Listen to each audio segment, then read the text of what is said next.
માટે એક વ્યૂ લઈએ આપની પાસેથી. અત્યારે જોઈ રહ્યા છે પ્રેશર તો છે એસ્કોર્ટના કાઉન્ટર પર અને એક શોર્ટ બિલ્ટઅપ પણ થઈ રહ્યું છે. કઈ રીતે વ્યૂ રહેશે તમારો? સો ઓટો સેક્ટરમાં તમને બહુ ડાયવર્જન્ટ મૂવ્સ જોવા મળી રહ્યા છે.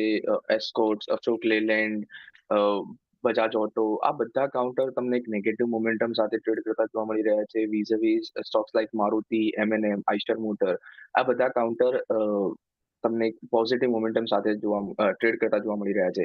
And this I am talking about this is not I am talking about only today, but છેલ્લા 2 થી 3 મહિનાનો જે ટ્રેન્ડ જે રહ્યો છે, એમએનએમ, આઈસ્ટર મોટર અને મારુતિ એના નિયર ઓલ ટાઈમ હાઈ પાસે ટ્રેડ કરી રહ્યા છે, જ્યારે બજાજ ઓટો, હીરો મોટો, અશોક લેલેન્ડ, એસ્કોર્ટ્સ, આ બધા કાઉન્ટર તમને એના લોસ પાસે ટ્રેડ કરતા જોવા મળી રહ્યા છે.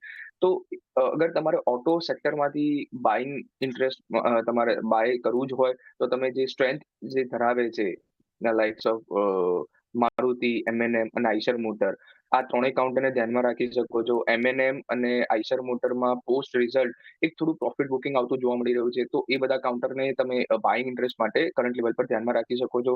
એસ્કોર્ટ્સને ટાઈમિંગ તમે અવોઇડ કરી શકો છો. ઓકે, તો એસ્કોર્ટ પર હાલ એક વ્યૂ અવોઇડ માટેનો આપણે બનતો દેખાડી રહ્યો છે.